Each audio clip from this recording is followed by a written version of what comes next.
Hi everyone, welcome to another beading tutorial brought to you by the Wholeness Shop. Today I'm going to teach you how to warp your beading loom. For this demo, I'm using this basic metal loom which you can find at most bead stores. There are a few parts to familiarize yourself with. The first is the wooden dowels on either side. They have a metal pin sticking out of the middle. This is what we will be wrapping our thread around on each pass.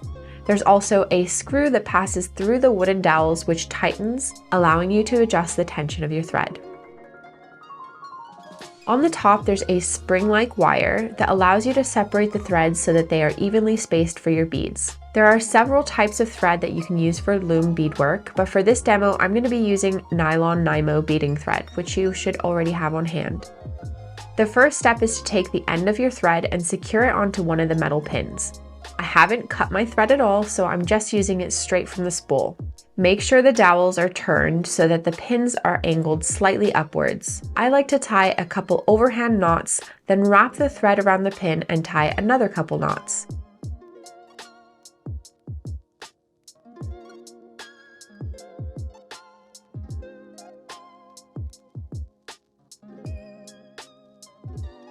Then I test to make sure it's well secured.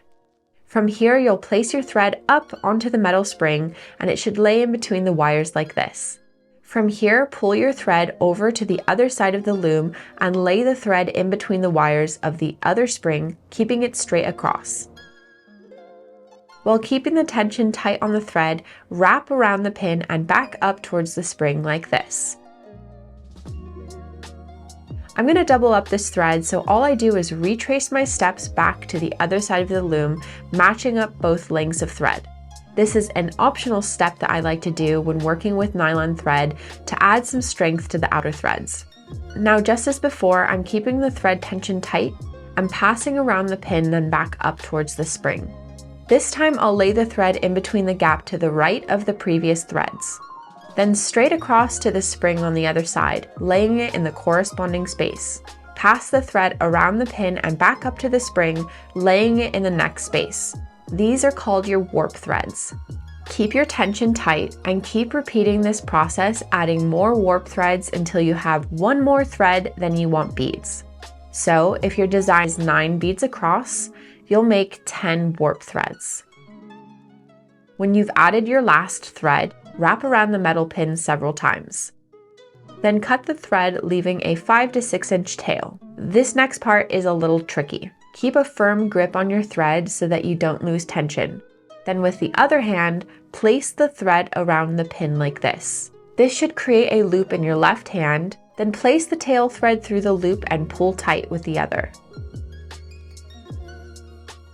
Then repeat this a couple more times. It'll be easier after the first slip knot because you don't have to hold the tension of the thread.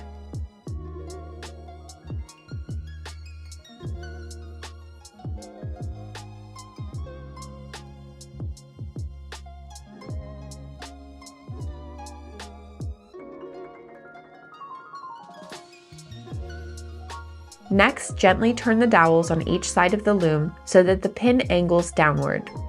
This will increase the tension of the threads. Then tighten the bolt to secure the dowel and hold the tension in place. You can test the tension of your warp threads by lightly bouncing your hand on the threads. They should be tight and have a bit of bounce in them. Now you're ready to start beading. If you found this helpful, let me know in the comments. And check out this other video where I teach you the basics of square stitch. Thanks for watching, and I'll see you in the next tutorial.